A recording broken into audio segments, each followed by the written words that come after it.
नमस्कार, स्वागत है आपका शहर की सरकार में और लगातार पल पल की अपडेट और सबसे पहले सटीक जानकारी न्यूज 18 मध्य प्रदेश छत्तीसगढ़ पर आ रहे हैं और अब बहुत हद तक तस्वीरें साफ हो गई हैं। कई नगर निगम की तस्वीर साफ हो गई, कौन कहां जीता है, कितने वोट से जीता है, यह भी बहुत हद तक साफ हो गया है। सबसे पहले जो नतीजा आया था वो बुरहानपुर सीट से नतीजा आया था, जहां शायद बीजेपी को भी उम्मीद नहीं रही होगी जीत की। दरअसल वहां पर एआईएमआईएम फैक्टर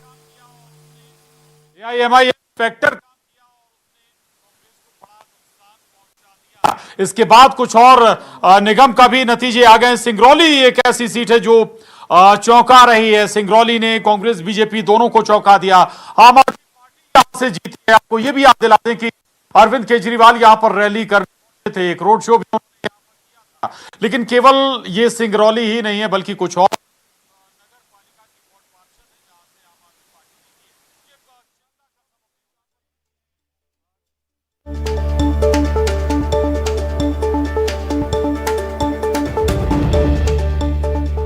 एआईएमआईएम को 9,000 से ज्यादा वोट मिले थे।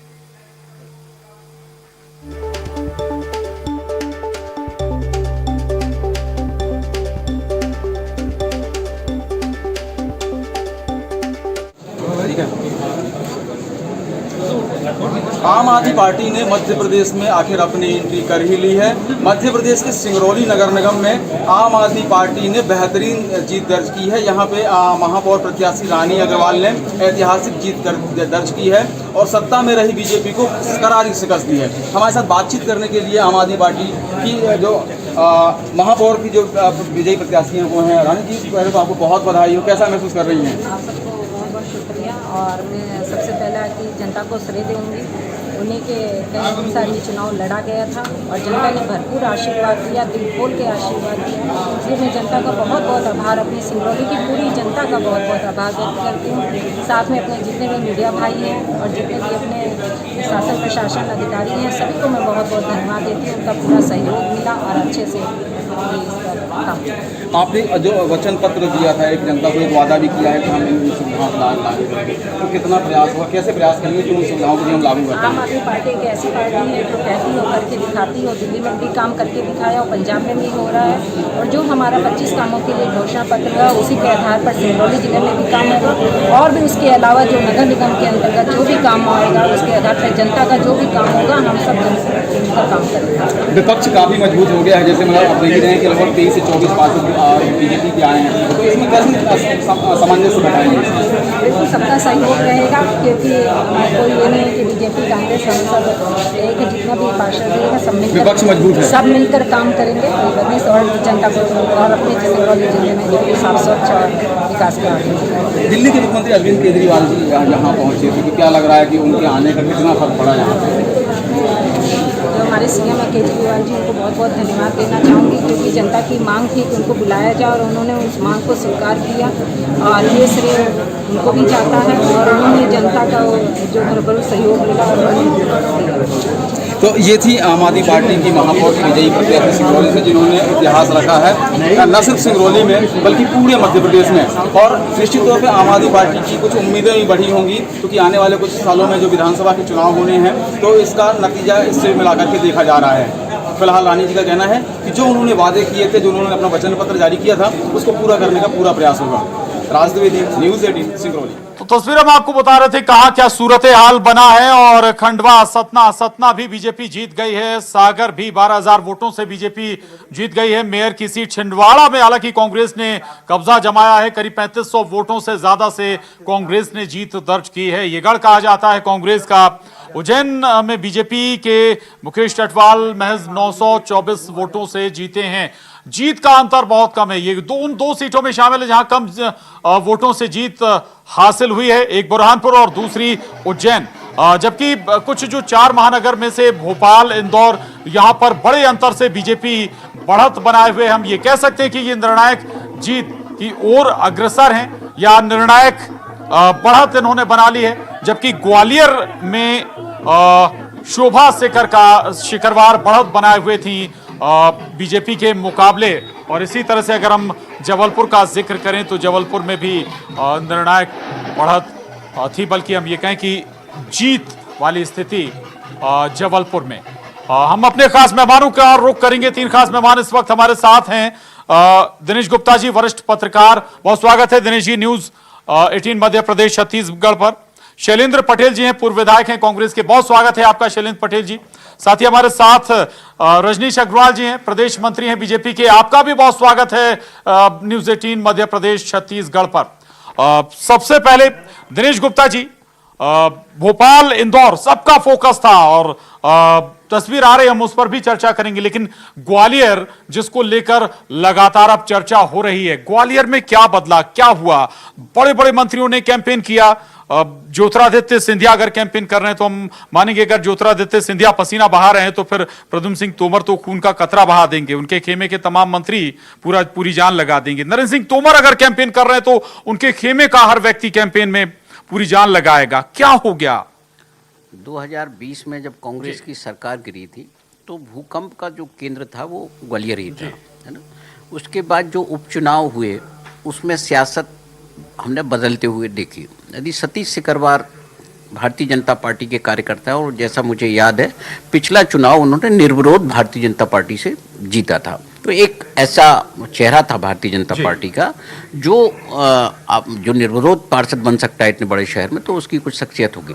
वो यदि छोड़ के आता है और चुनाव जीतता है, उसके बाद उसकी पत्नी को टिकट दी जाती है, तो निश्चित तौर पर ये जो परिदृश्य है वो कहीं ना कहीं ये बताता है कि भारतीय जनता पार्टी के जो नाराज नेता हैं कहीं ना कहीं वो अपने पुराने नेता के साथ कनेक्ट हुए और उन्होंने जो है ये इस उम्मीद में शायद कि सतीश सिकरवार जी वापस फिर कांग्रेस में कभी भारतीय जनता पार्टी में कभी भी आ सकते हैं, तो इस उम्मीद में जैसे चलता रहता है उन्होंने एक साथ दिया होगा और यही कारण होगा। अन्यथा 57 साल वहाँ आप देखिए कि कांग्रेस कभी वहाँ नगर निगम का चुनाव नहीं जीती और फिर ज्योतिरादित्य सिंधिया या मुख्यमंत्री खुद उन्होंने वहाँ रोड शो किया, एक ज्वाइंट मीटिंग भी वहाँ हुई, नरेंद्र सिंह तोमर भी वहाँ थे। इसके बाद भी यदि वहाँ भारतीय जनता पार्टी हार जाती है तो कहीं ना कहीं स्थानीय कार्यकर्ताओं का जो भूकंप का जो क्षेत्र था उसमें कुछ जो नए सदस्य भारतीय जनता पार्टी में जुड़ गए थे, तो कहीं ना कहीं हम ये कह सकते हैं कि जो पुराने और नए के बीच का जो तालमेल था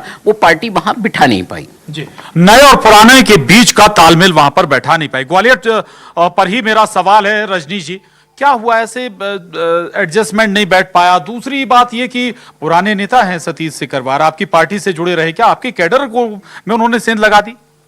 अभी परिणाम आ गया क्या? जी, नजदीक है, बहुत नजदीकी मामला है। नहीं, अभी इंतजार करिए। बुरहानपुर में भी आपने देखा, कई दूसरे जगह भी देखा जहां आपके कयास थे कि हम हार रहे हैं, लेकिन भारतीय जनता पार्टी जीती।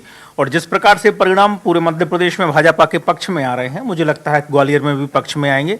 थोड़ा सा इंतजार कर लीजिए, हम और आप फिर विश्लेषण कर लेंगे। जी ठीक है।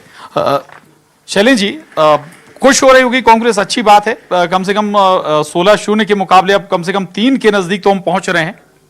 देखिए, बड़ी सीधी सी बात है, अगर हम 3 जगह ग्वालियर जबलपुर में निर्णायक बढ़त के ऊपर हम वहाँ पे हैं, छिंदवाड़ा में हमने चुनाव जीता है और हमने उज्जैन बड़े नैरो मार्जिन से हारा, 1000 से कम वोटों से हारा है। दूसरा, हमने बुरहानपुर में जो फैक्टर था जहाँ पर एक थर्ड फोर्स के कारण कहीं ना कहीं हम लूज़ किए, नहीं तो वो भी हम जीत रहे थे। लगभग स्थिति 5 की हो जाती। सिंगरौली हम एक साइड छोड़ दें तो आज स्थिति 5-5 और 1 पे आ जाती। कहीं ना कहीं सरकार के बदलने की आहट इस चुनाव से समझ में आती है कि जनता बदलाव के मूड में है।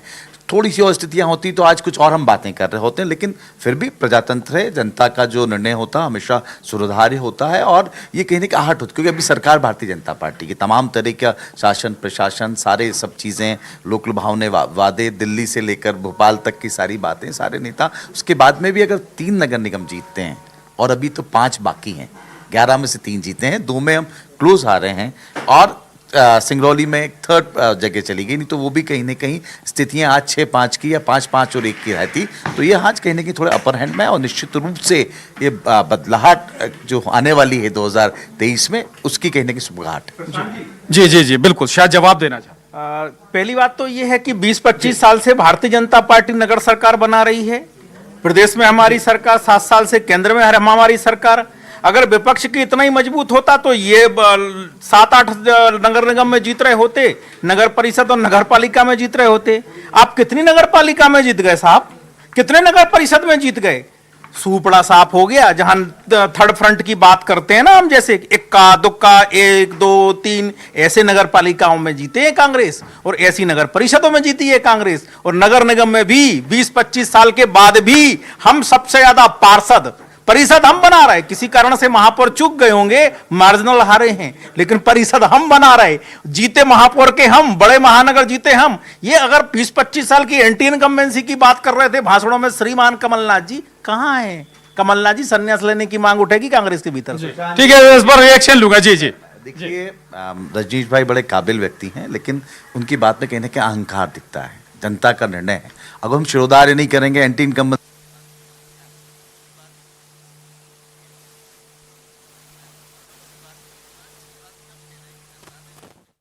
हम नागरिक भोपाल के। हाँ हाँ हाँ हाँ हाँ हाँ हाँ हाँ। भाई साहब पानी पिएंगे? नमस्ते। नमस्ते सर। ले ओ कहीं कोई गिर ना जाए बाबा। वैसे सर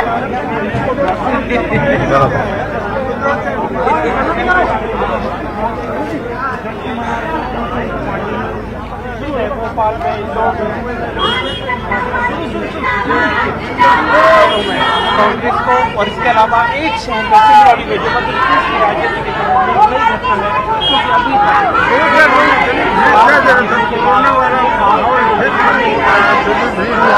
अरे दो चार लोग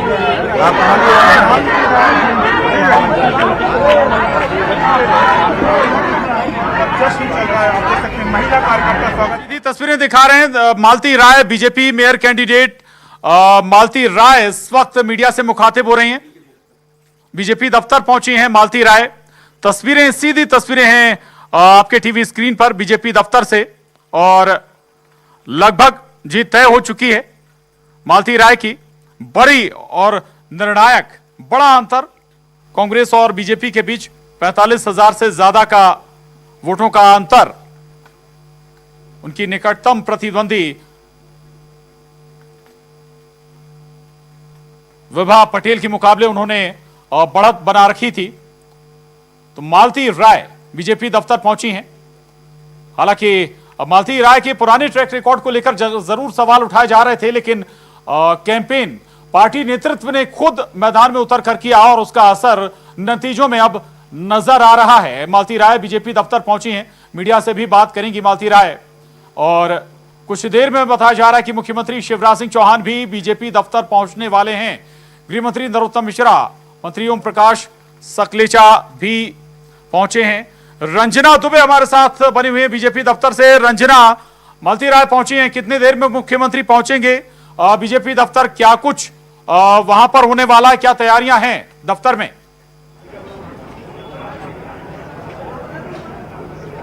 जी प्रशांत, बिल्कुल भारतीय जनता पार्टी में जो जीत का जश्न है वो शुरू हो गया है और तमाम जो बड़े नेता हैं वो बीजेपी दफ्तर में पहुंच गए हैं। जिससे नगरीय प्रशासन मंत्री भूपेंद्र सिंह यहां पर पहुंचे हैं, गृह मंत्री नरोत्तम मिश्रा यहां पर पहुंचे हुए हैं, एमएसएमई मंत्री ओम प्रकाश सकलेचा यहां पर पहुंचे हुए हैं, और तमाम जो पार्टी के मंत्री और विधायक हैं वो लगातार भारतीय जनता पार्टी दफ्तर है। और आप देखेंगे कि महिला जो विंग है यहाँ पर जो जिंदाबाद के नारे लगा रही है और एक तरह से जो जश्न है वो देखने को मिल रहा है। और कुछ ही देर में मुख्यमंत्री शिवराज सिंह चौहान यहाँ पर पहुंचेंगे और आप देखेंगे कि जो नगरीय प्रशासन मंत्री है भूपेंद्र सिंह वो भी लगातार भारतीय जनता पार्टी दफ्तर में पहुंचे हुए हैं और लगातार जो बातचीत है वो भी कर रहे हैं। और एक एक करके जो तमाम बड़े नेता हैं वो यहाँ पर पहुंचे हैं और इंतजार है तो बस मुख्यमंत्री शिवराज सिंह चौहान का, जब वो यहाँ पर पहुंचेंगे और जो जश्न है उसकी शुरुआत यहाँ पर होगी। आपको बता दें प्रशांत की जो 11 नगरीय निकाय हैं उसमें से 7 पर भारतीय जनता पार्टी ने जीत दर्ज कराई है। और भोपाल जो कि यहाँ पर मालती राय यहाँ पर खड़ी हुई थी, मुख्यमंत्री शिवराज सिंह चौहान ने पूरे प्रचार प्रसार की जो कमान है वो संभाली हुई थी। रोड शो यहाँ पर किए थे मुख्यमंत्री शिवराज सिंह चौहान ने, जनसभाएं यहाँ पर की थी और जनता के विश्वास को हासिल करने के लिए लगातार जनता के बीच पहुंचे थे। और अब एक तरह से आप देखेंगे कि जश्न यहाँ पर देखने को मिल रहा है। किस तरीके से आप लोग यहाँ पर जीत को लेकर आज खुशियां मना रही हैं और मुख्यमंत्री शिवराज सिंह चौहान भी पहुंचने वाले हैं? हम लोग को आज बहुत खुशी हुई कि हमारी मालती राय जी भारी बहुमत से जीती हैं, प्रचंड बहुमत से, रिकॉर्ड तोड़ बहुमत। बहुत खुशी हुई कि हमारी भाजपा की महापौर आई हैं। हम लोग जश्न के लिए यहाँ 2 घंटे से उनके आने का इंतजार कर रहे हैं। माननीय आ चुकी है हमारे हाँ आ चुकी है हमारे बीच में। माननीय शिवराज सिंह जी चौहान जी आने वाले हैं, उन्हीं का इंतजार कर रहे हैं। जश्न का माहौल है। तो बिल्कुल आप देखेंगे कि जो तुलसी सिलावट है मंत्री, वो भी यहाँ पर पहुंचे हुए हैं और उन्हीं से बातचीत करेंगे कि आखिर किस तरीके से जो जश्न है वो यहाँ पर मनाया जा रहा है। सर बिल्कुल बिल्कुल रंजना, जश्न की तस्वीरें हमें फिर दिखाइएगा। मुख्यमंत्री जब पहुंचेंगे तो उस वक्त की तस्वीरें भी दिखाएंगे, लौटेंगे आपके पास, लेकिन इस वक्त हमारे साथ जी सर एक तरह से इंदौर की जो सीट है वो कहा जा रहा था कांग्रेस के में पहुंचेगी, लेकिन वहां पर एक तरह से पूरी तरह से जो पलटवार है और भारतीय जनता पार्टी के खाते में। आप जानते हैं एक बार नहीं 4 बार भारतीय जनता पार्टी का महापौर कैलाश जी से लें, कैलाश विजयवर्गीय जी, माननीय गौड़ जी, मोगे जी, हमारे क्या नाम है उनका, अपने क्या सुमराजी मोगे हो गया, माननीय गौड़ जी हो गए और कैलाश जी, ये चारों लोगों का जो उन्होंने एक सफर किया था विकास का, प्रगति का, उन्नति का, और ये इंदौर मध्य प्रदेश के मुख्यमंत्री सपनों का शायर है और जो टेम्पो से लेकर मेट्रो तक का जो विकास और प्रगति ये उसकी जीत है। ये भारतीय जनता पार्टी के एक समन्वय की, सामंजस्य की, संगठन की और मध्य प्रदेश की कल्याणकारी योजनाएं और देश के जो हमारा शीर्ष नेतृत्व है वो उसकी जीत है। कैबिनेट मंत्री तुलसी सिलावट है। तो मंत्री तुलसी सिलावट को सुन रहे थे आप, और जीत पर जश्न मनने जा रहा है बीजेपी दफ्तर में। हालांकि जश्न बीजेपी के अलावा कांग्रेस दफ्तर में भी होगा, चूंकि 3 सीटों पर कांग्रेस भी दोपहर जहां जीती है, एक पर अभी भी बढ़त बनाए हुए है, तो दोनों तरफ जश्न का माहौल है। हम चर्चा लगातार बढ़ाएंगे, हमारे साथ खास मेहमान लगातार बने हुए, साथ ही न्यूज 18 मध्य प्रदेश के एडिटर सुधीर दीक्षित जी भी हमारे साथ जुड़ गए। सुधीर जी, अभी जिक्र हो रहा था कि एंटी इनकम्बेंसी, जिसका नतीजा कि शायद 3 सीटें बीजेपी की कम हो गई और कांग्रेस 3 पर आ गई। कांग्रेस को क्या इतने में खुश हो जाना चाहिए अगर एंटी इनकम्बेंसी का फायदा भी कांग्रेस को मिला है तो? देखिए, एंटी इनकम्बेंसी तो अभी हम क्लियर नहीं कह सकते, लेकिन ये जरूर है कि कांग्रेस को जश्न मनाने का मौका मिल गया है, क्योंकि 2014 में 16-0 का जो स्कोर था, उस स्कोर में 16-0 का स्कोर 16 सीटों पर था और ये 11 सीटों के नतीजे है, जिसमें 7-3-1 का जो रिजल्ट आया है। तो जश्न तो आम आदमी पार्टी भी मना रही है। कांग्रेस के लिए जश्न मनाने का मौका इसलिए है कि आप 0 से 3 पर पहुंचे सिर्फ 11 सीटों पर। ऐसे में अब जब बाकी 5 सीटों के नतीजे आएंगे तो उसमें जो कांग्रेस क्या उम्मीद करती है वो भी कहने के जश्न मनाने का मौका रहेगा। जहां तक एंटी इनकम्बेंसी का सवाल है, बीजेपी के जब कुछ बड़े नेताओं से हम बात करते हैं, कुछ मिनिस्टर से हमने बात की, तो उनका ये कहना था कि ये फैक्टर व्यक्तिगत वाला है। खासतौर से महापौर की सीट पर जब आप बात करते हो तो ज़्यादातर व्यक्ति के तौर पर जो सीटें गई है कांग्रेस की, आप ग्वालियर की बात करते हैं या फिर आप जबलपुर की बात करते हैं, तो वो व्यक्ति का बड़ा होना वहाँ ज़्यादा ज़रूरी था, इस वजह से वो सीट कुछ गई है, ऐसा कहना है।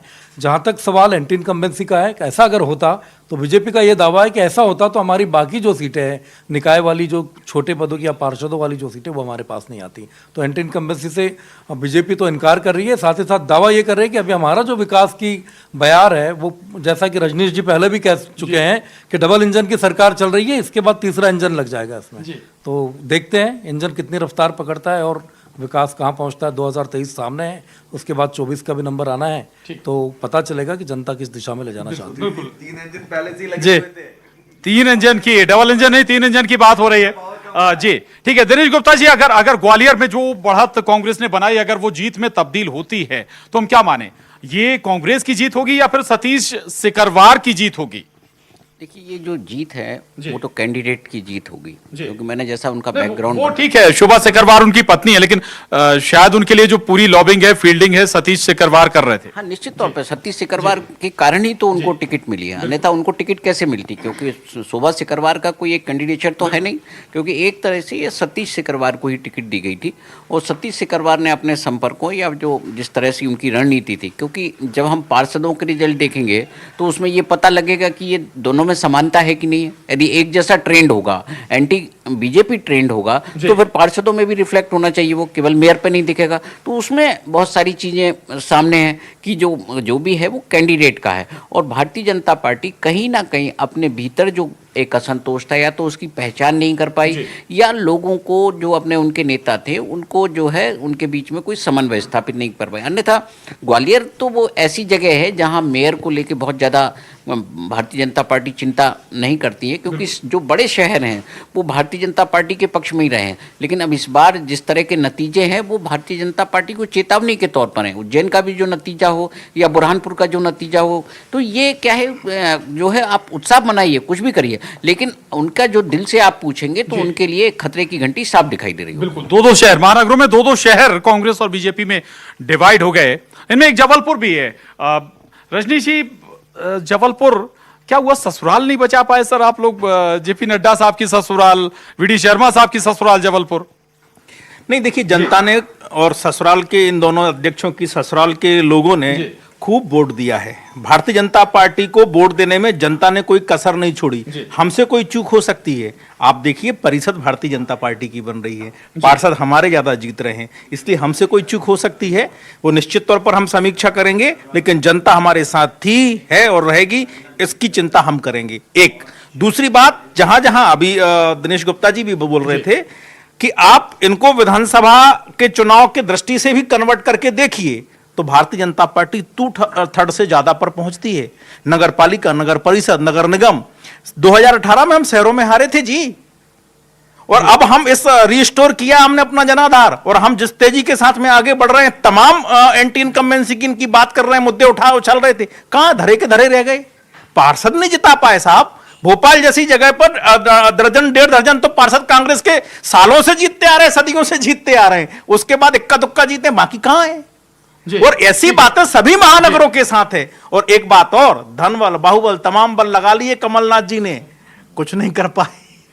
ठीक है शैली जी, इस पर ही कमेंट चाहूंगा। दूसरी बात ये कि पार्षद वाकई में जो नतीजे आ रहे हैं, कांग्रेस के मुकाबले बीजेपी कहीं आगे है। ठीक है, आपने 3 पे आपने अपना मेयर, हो सकता है कि तीसरा भी बन जाए, लेकिन हाल तो कुछ और है, और ऐसे में अगर इसको आप कैलकुलेट करेंगे तो फिर वोट का प्रतिशत और अलग होगा। देखिए, मैं आज पहले कहना चाहूंगा, मेरे काबिल दोस्त रजनीश जी शायद आज पिच पर ठीक तरीके से नहीं खेल रहे हैं। अब बाहुबल, धन बल किसके पास है? आज सरकार सत्ता के साथ ये सब चीजें चलती, खैर उनको ऐसा लगता है तो ठीक है, वो रजनीश भाई का अपना विचार है।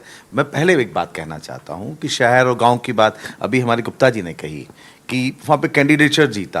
अब जब कोई जीत जाए तो कैंडिडेट जीता, कहीं जीता तो पार्टी जीता, हम तो ओवरऑल तो पार्टी ही जीती ना। देखिए मेरी बात, लेट मी क्लियर इट। अब सिंबल पे अगर चुनाव हुए हैं तो सिंबल ही जीतता है, हम वहां पर व्यक्ति नहीं रहता। अगर जनपद जिला पंचायत की बात करेंगे तो हम कहेंगे सिंबल नहीं था, समर्पित आदमी था, यहाँ पे सिंबल जीता। और कहने के अगर जीते हैं तो स्वीकार सबको करना चाहिए। वक्त बहुत कम है, आखिरी कमेंट सुधीर जी का लूंगा। और वो मेरे ख्याल में इस मसले पर कांग्रेस बीजेपी को दोनों को चिंता करना चाहिए, विचार भी करना चाहिए। आम आदमी पार्टी की पर्याप्त एंट्री हो गई है बुरहानपुर में, या फिर हम कहें कि कुछ और जो नगर पालिका है वहां भी पार्षद जीत कर आए, केवल बात सिंगरौली की नहीं है। निश्चित तौर पर दोनों पार्टियों के लिए ये विचार और चिंतन का वक्त है। जैसा कि हर बार चुनाव के बाद जीत हार तो होती रहती है, लेकिन दोनों पार्टियां जो हारता है वो कहता है कि हम हार की समीक्षा करेंगे, लेकिन समीक्षा कब तक, ये सवाल भी है। दूसरी चीज, जो नई पार्टियों की एंट्री हुई है, AIMIM ने बुरहानपुर में 10,000 से ज्यादा वोट पाए हैं, आम आदमी पार्टी ने सिंगरौली पर कब्जा जमाया है, तो कहीं ना कहीं दोनों पार्टियों के लिए यह सोचने वाली बात है कि अब 2023 और 24 की जो चुनौती है उसके लिए इनकी रणनीति क्या होगी, क्योंकि हार की समीक्षा के बाद भी लगातार हार के बाद समीक्षा कितनी बार करेंगे, तो ये जरूर चिंतन की बात है। अब जो काम करना होगा वो बेसिकली रणनीति पर काम करना होगा, क्योंकि चुनाव एक तरह से अब मैनेजमेंट हो गया है, तो बेसिकली इलेक्शन मैनेजमेंट कौन पार्टी कैसे करती है इसके हिसाब से ही 23 के और 24 के नतीजे भी तय होंगे। बिल्कुल, और दिल्ली और पंजाब का ख्याल भी करना होगा, कहां से शुरुआत होती है और कहां तक चीजें आगे जा सकती हैं। बहुत शुक्रिया सभी खास मेहमानों का इस चर्चा में, लेकिन एक छोटा सा ब्रेक के बाद भी शहर की सरकार की अपडेट लगातार हम आप तक पहुंचाते रहेंगे। छोटा सा ब्रेक।